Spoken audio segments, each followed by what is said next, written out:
Gusto darles la bienvenida una vez más a Sábados de Foro. Hoy iniciamos en Estados Unidos, donde ya empieza el recuento de daños después de este vórtice polar que, como seguramente usted se enteró, provocó temperaturas menores a los menos 30 grados y hasta los menos 40 grados centígrados, con sensaciones térmicas todavía más elevadas. Se estima que más de 25 personas perdieron la vida por causas relacionadas con el estado del tiempo y hay cientos de heridos en al menos 8 estados de la Unión Americana. El más afectado de ellos, Illinois, uno que reportó decenas de personas con hipotermia y partes del cuerpo congeladas. Esto que en Estados Unidos se conoce como el frostbite, que es que uno pasa mucho en el Everest, en estos picos de montaña donde los escaladores también se encuentran con temperaturas extremas, que en pocos minutos algunas extremidades más pequeñas como los dedos, la nariz, las orejas se congelan y literalmente se desprenden, se pudre el tejido y hay que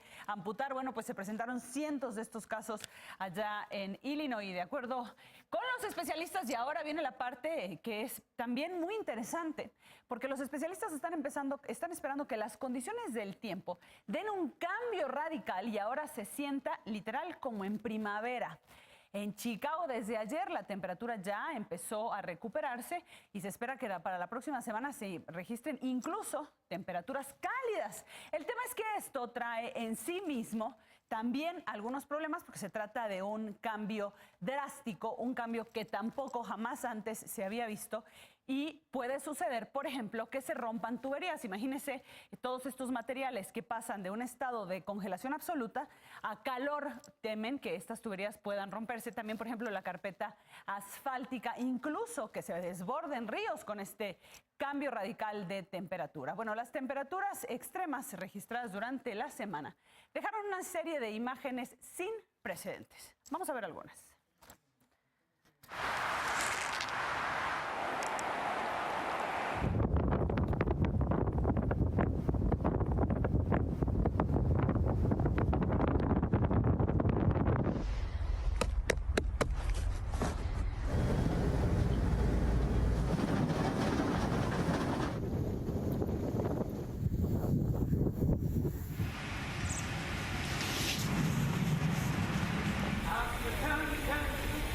It'll get worse.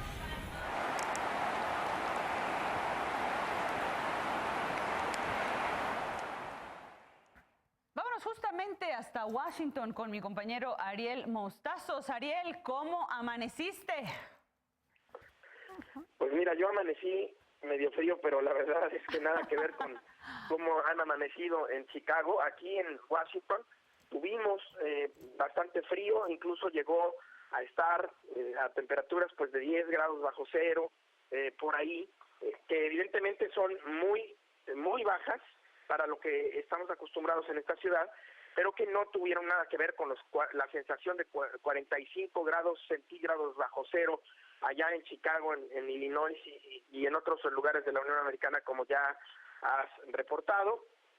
Aquí lo que nos favoreció fue que no hubo tanto viento, y cuando no hay viento la sensación es mucho más llevadera. Claro. Y otra vez la diferencia con el Pacific Midwest, como le dicen aquí a esa zona de Illinois y otros estados en donde pues este vórtice polar realmente afectó muchísimo. Y hay algo importante que decir, hasta en esto hay cuestiones políticas. El señor Donald Trump, presidente de Estados Unidos, estuvo tuiteando y haciendo comentarios de un poco o un mucho de broma, o de burlándose de los científicos, diciendo, ¿y en dónde está el calentamiento global? Lo necesitamos ahora, ¿por qué no regresa? ¿Por qué ahora no tenemos calentamiento global? En algo que evidentemente muchos científicos de plano decidieron ni contestar, pero otros sí se fueron a los medios de comunicación, incluidos los periódicos, a decir, a ver, un momento, el hecho de que en este instante estemos viviendo una ola de frío es lo mismo que si los mercados financieros caen un día. Que los mercados financieros caigan un día no quiere decir que los mercados financieros estén en caída permanente. Claro. Quiere decir que cayeron un día porque ocurre, por un lado. Y por el otro lado, el hecho de estos cambios de temperatura tan bruscos, como ya has anunciado que probablemente vamos a tener temperaturas elevadas la próxima semana, pues lo único que indican es que las dinámicas climáticas al interior del planeta han sido severamente afectadas. Tenemos al menos una elevación de 1 grado centígrado en todo el planeta en las últimas 2 décadas, y eso es de verdad, digamos, tiene un impacto importante en todos los sentidos, no solamente de las dinámicas climáticas, sino también en las especies y en la migración de aves y en todo esto. Entonces, que Donald Trump diga que el calentamiento global no existe porque en este momento estamos viviendo frío, pues es francamente como si en México dijéramos que una golondrina no hace verano o que un pingüino no hace invierno, querida Andrea. Ni más ni menos. Oye, Ariel, y ha sido una semana activa para tu presidente, porque también ahora con el retiro del tratado de armas con Rusia, que más adelante estaremos aquí platicando, si me lo permite, seguramente más bien nos comunicaremos contigo como en una hora para platicar también de esto activo. Tu presidente ha andado activo, como siempre, en Twitter, pero también tomando decisiones importantes para Estados Unidos. Ya más adelante estaremos con esa noticia, mi querido Ariel. Te mando por lo pronto un abrazo fuerte, que tengas bonita mañana y nos escuchamos en un rato.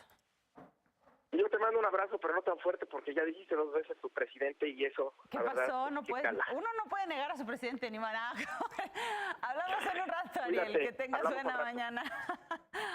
Ese punto que hace Ariel, fíjese que es muy interesante. Donald Trump ahí negando, bueno, siempre ha negado el cambio climático, el calentamiento global, pero cuando pasan fenómenos como los de esta semana, insiste en poner el dedo en el renglón y decir, bueno, no existe el calentamiento global. Lo cierto es que al mismo tiempo que esto sucedía en Estados Unidos, en Australia una ola de calor mató un montón de animales, tuvieron problemas severos porque el calor era verdaderamente extremo.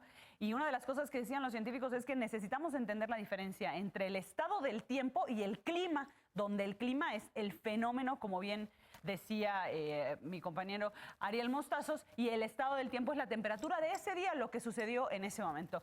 En fin, seguramente que tendremos mucha información en torno a este tema la próxima semana. Por lo pronto,